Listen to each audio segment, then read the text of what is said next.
या हुसैन या हुसैन अलमदद। अल्लाहुम्मा सल्ली अला मुहम्मदिन व अला आलि मुहम्मदिन व बारिक वसल्लिम। बिस्मिल्लाहिर्रहमानिर्रहीम।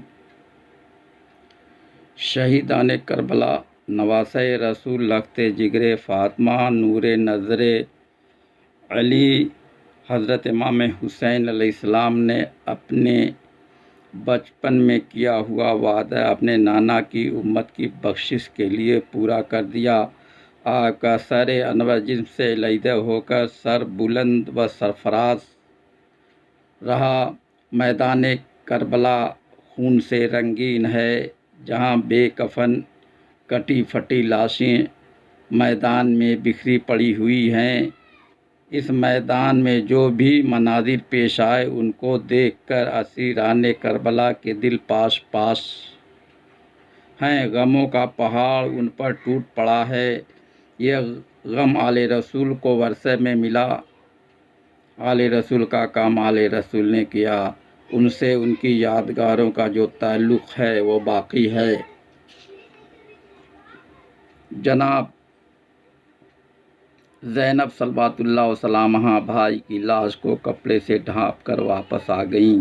अज़वाजे हुसैन का जो हाल हुआ वह बयान से बाहर है।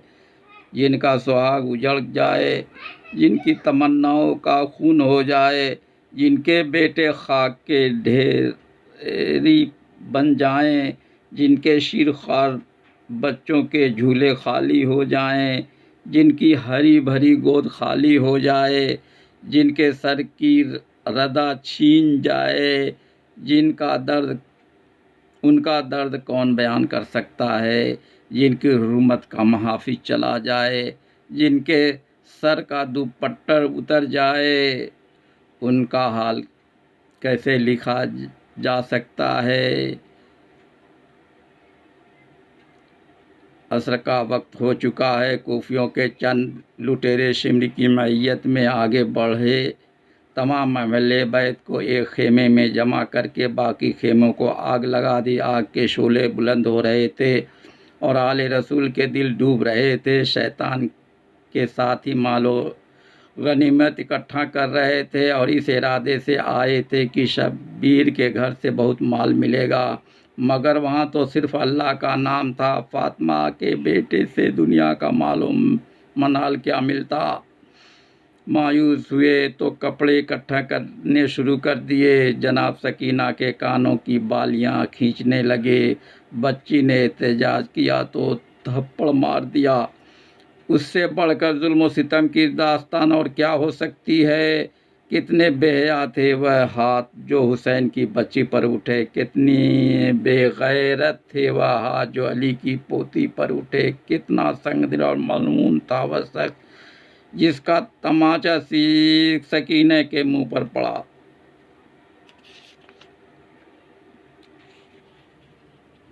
अब एक बीमार की बारी थी। बेहोश ज़ैनुल आबदीन को शिब्र ने पूरे जोर से घसीटा कि बीमार ने आंखें खोल दी।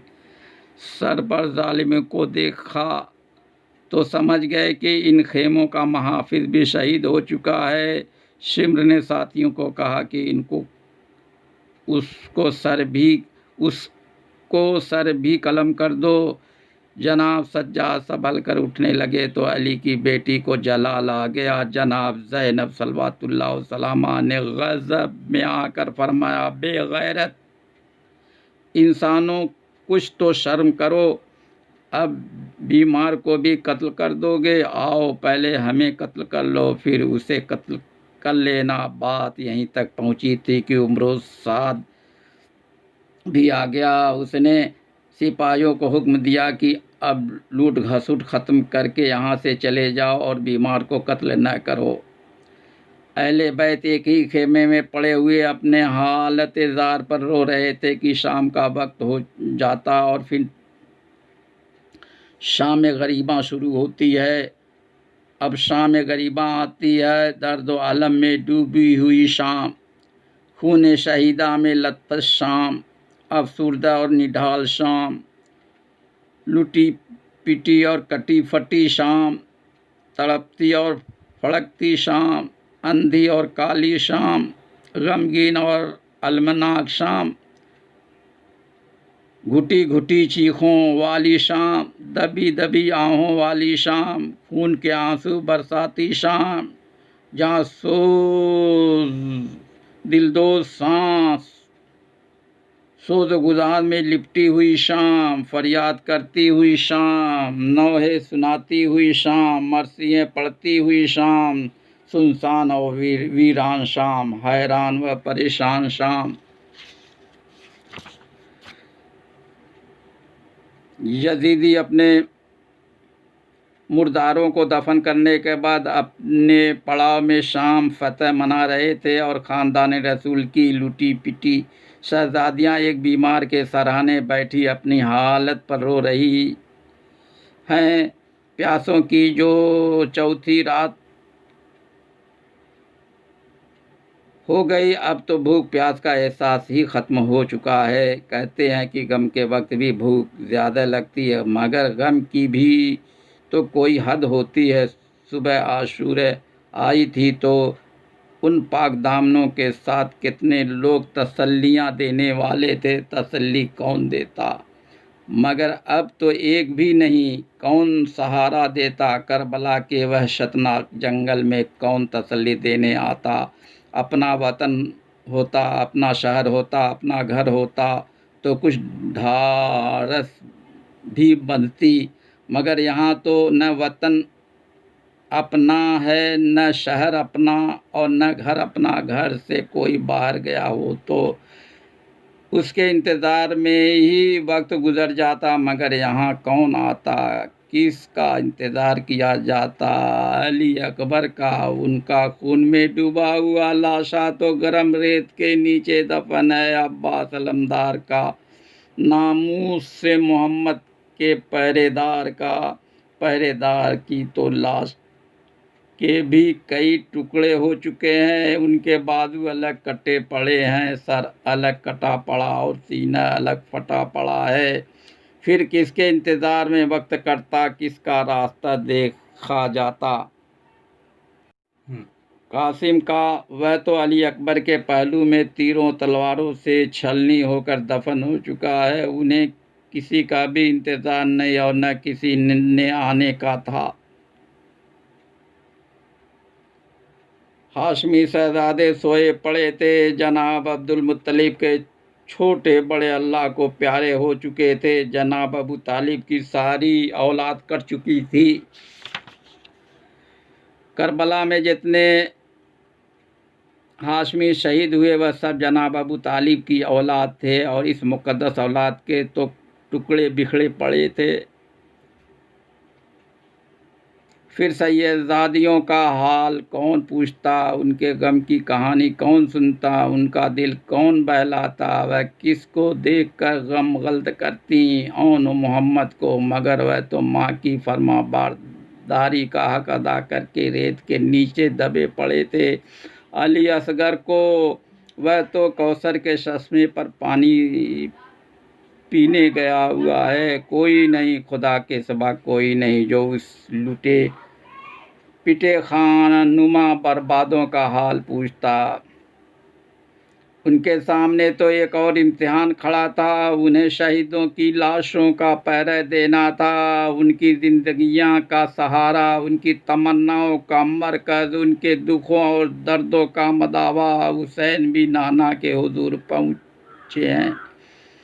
उनका चेहरा ही सामने होता तो ज़ियारत से कुछ करार आ जाता, मगर सर तो कूफियों के पास था। इस अलमनाक शाम से बढ़कर न कोई शाम दुनिया में आई है और न आएगी। हू का आलम और गज़ब का सन्नाटा, कानों में शां शां की आवाज़ें ऐसे आती हैं जैसे रेत के ज़र्रात रो रहे हों, जैसे ज़मीन फरियाद कर रही हो। रात सर पर आ गई है, मार करा रहा है। बीबी सकनियाँ फरियाद करके उस तरह खामोश हो चुकी हैं जैसे मौत की आगोश में पहुंच चुकी हों।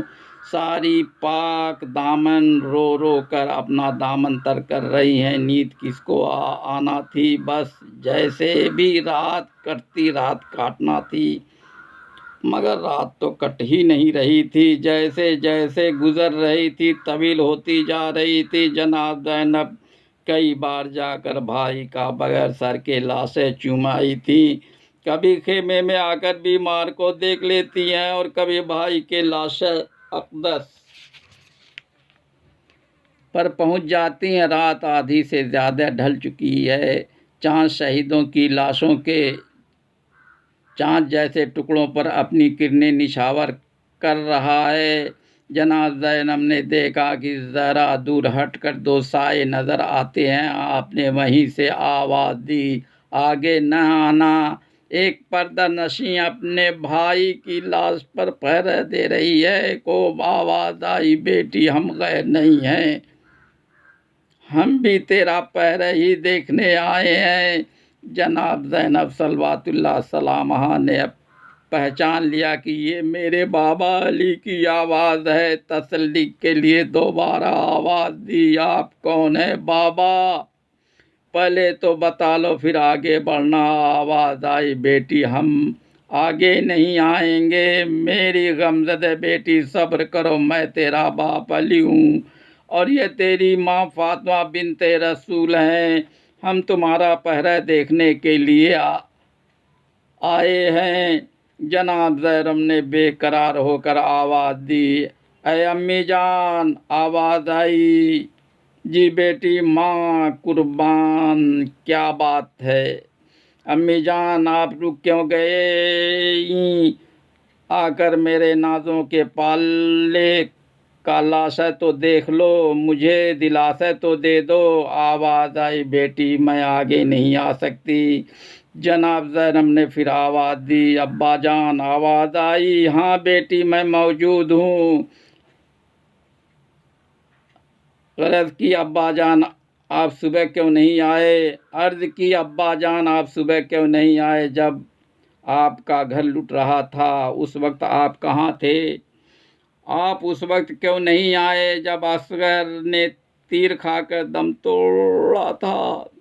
जब अली अकबर की लाशों को उठाते वक्त मेरे भाई की कमर दोरी हो रही थी, जब कासिम की जवानी लूटी थी, जब अब्बास के बाजू कलम किए गए, जब औन मोहम्मद को कसाबों ने ज़बह किया, जब पेशरान अकील व जाफ़र शहीद हुए। बाबा आपको उस वक्त आना था जब तेरे हुसैन का तीरों और तलवारों से सीना छलनी हुआ था। बाबा आप उस वक्त क्यों न आए जब मेरे भाई के गले में तीर फंसा हुआ था? मेरे बाबा मैं तो उस वक्त भी आपकी दुहाई देती रही, अल मदद अल मदद, बाबा जान पुकारती रही हूँ।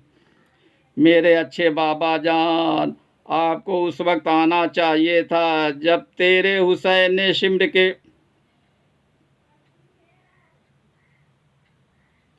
मेरे बाबा हम लूट गए हैं तो आप आए हैं, आपका बाग उजड़ गया है तो आप आए हैं, हमारी रदाएं छिन गई हैं तो आप आए हैं, आपकी बहुओं का सुहाग उजड़ गया है तो आप आए हैं, सकीना यतीम हो गई है तो आप आए हैं। और फिर हज़रत ज़ैनब का हलक सूख कर कांटा हो गया।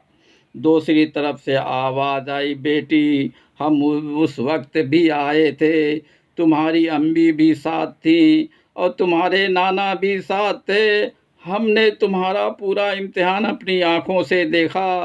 तुम्हारे नाना हुजूर शहीदों के खून को बोतल में जमा कर रहे हैं, घोड़ों की टापों से उड़ने वाली धूल से। तुम्हारे नाना की जुल्फ़ें अट गई थीं। बेटा हमने सब कुछ अपनी आँखों से देखा है। मेरे बेटे हुसैन ने वैसा ही इम्तिहान दिया है जैसा उनके नाना हुजूर की ख्वाहिश थी।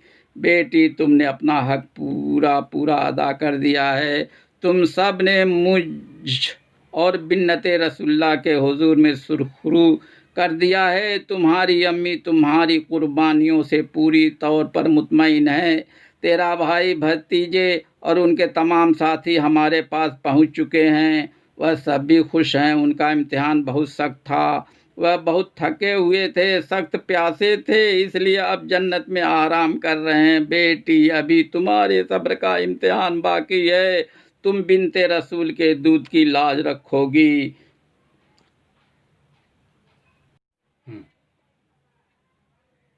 साबिर व शाकिर बनकर रहना मेरी बेटी, अल्लाह सब्र करने वालों के साथ है। खुदा हाफिज। और फिर आवाज़ आना बंद हो गई। जनाब ज़ैनब के दिल को काफ़ी इत्मीनान हासिल हो गया और फिर बाकी रात भी गुजर गई। असीराने करबला ने करबला के मैदान में भूखे प्यासे शहीदों को शहीद होते हुए देखा और मैदान खून से रंगीन देखा और लाशें कटी फटी पड़ी हुई देखा तो वह तड़पते रहे और गम बढ़ता रहा और गमों का पहाड़ टूट पड़ा। रात के सन्नाटे में हज़रत सकीना को ढूंढने मैदान में हज़रत ज़ैनब सलवातुल्लाह सलामहा फिरती रहीं। एक मकाम पर देखा कि भाई के सीने पर हज़रत सैयदा सकीना लेटी हैं। वो 4 साल बच्ची अपने बाबा जान से इस कदर मोहब्बत करती थी कि बगैर बाबा जान के उसको नींद नहीं आती थी। आज वह गम की तस्वीर बन चुकी है। रसूलज़ादे, रसूलज़ादियाँ और खानवादे रसूल की बीवियाँ गम की तस्वीर बनकर रात काट रही हैं। उनका न कोई मोनिस व गमखार और न कोई हमदर्द व मददगार था। सिर्फ उन्हीं का गम वालम दुख दर्द उनके साथ था। ये जो कुछ कहा गया है शहीद इब्ने शहीद से इस्तिफादे करके कहा गया है। कंजुलाबाद में लिखा है कि हज़रत इमाम अलैहिस्सलाम के साथ जो बीवियाँ थीं उन्होंने एक जगह मुकर्रर फरमा ली थीं। जब उनको सैयदुश्शोदा और शोदाए करबला की याद ज़्यादा बेकरार करती थी तो वह वहाँ जाकर उनको याद करके रो लेती थी। हज़रत उम्मे कुलसूम हज़रत इमाम की बहन, उन्होंने हज़रत इमाम हुसैन के मरसिए कहे हैं। अब भी आशिकान रसूल और आले रसूल हज़रत इमाम को याद करके एक जगह मुकर्रर कर लेते हैं। उसी को इमाम बाड़ा या आज़ा खाना कहते हैं। मुहर्रमदारी और अज़ादारी न ख़त्म हुई है और न कभी ख़त्म होगी। जो लोग मुखालिफीन हैं वह बुग़्ज़ अहले बैत में गिरफ़्तार है। चंद हदीस शरीफ मुलाहिज़ा फरमाएँ। इमाम अहमद तिरमिज़ी ने हज़रत अली से रवायत की है कि रसूल खुदा सल्लल्लाहु अलैहि वसल्लम ने हज़रत इमाम हसन और हज़रत इमाम हुसैन का हाथ पकड़कर फरमाया, जो कोई मुझे और इन दोनों से और उनके माँ बाप से मोहब्बत करेगा वह क़यामत के दिन मेरे साथ मेरे दर्जे में होगा। हज़रत अनस से रवायत है कि रसूल खुदा सल्लल्लाहु अलैहि वसल्लम फरमाया, जिसने मेरे अहले बैत से किसी एक के साथ भी बुग़्ज़ रखा उस पर मेरी शफ़ाअत हराम हो गई। इब्ने मसूद से रवायत है कि रसूल खुदा सल्लल्लाहु अलैहि वसल्लम ने फरमाया, मेरे अहले बैत की एक दिन की मोहब्बत 1 बरस की इबादत से बेहतर है और जो उनकी मोहब्बत में मरा वह जन्नत में दाखिल हुआ। अब्दुल्ला बिजली से रवायत है कि रसूल खुदा सल्लल्लाहु अलैहि वसल्लम ने फरमाया, जो शख्स आले मोहम्मद की मोहब्बत में मरा वह शहीद मरा और जो शख्स आले मोहम्मद सल्लल्लाहु अलैहि वसल्लम की मोहब्बत में मरा वह जन्नत में इस तरह जाएगा जिस तरह दुल्हन अपने दूल्हा के घर जाती है। जो शख्स आले मोहम्मद की मोहब्बत पर मरा अल्लाह ताला उसकी कब्र में जन्नत के दरवाज़े खोल देगा। जो शख्स आले मोहम्मद सल्लल्लाहु अलैहि वसल्लम की मोहब्बत पर मरा अल्लाह पाक उसकी कब्र में रहमत के फरिश्ते मुकर्रर फरमा देगा, और जो शख्स उनके बुक्स पर मरेगा वह जन्नत की खुशबू न पाएगा। आप सल्लल्लाहु अलैहि वसल्लम ने फरमाया, असासुल इस्लाम हुब्बी व हुब्बे अहले बैत, इस्लाम की बुनियाद मेरी मोहब्बत और मेरे अहले बैत की मोहब्बत है। आप सल्लल्लाहु अलैहि वसल्लम ने फरमाया, ला यदखुलु क़ल्ब रजुलिल ईमान हत्ता युहिब्बुहुम लिल्लाहि व लिक़राबतिहिम मिन्नी, कसम खुदा की उस शख्स के दिल में ईमान दाखिल नहीं हो सकता जब तक कि मेरे अहले बैत से अल्लाह की खातिर और मेरी क़राबत की वजह से मोहब्बत न रखे। दीनी और ईमानी रोशनी के लिए अज़ादारी और मुहर्रमदारी व ताज़ियेदारी ज़रूरी है। या हुसैन या हुसैन या हुसैन या हुसैन।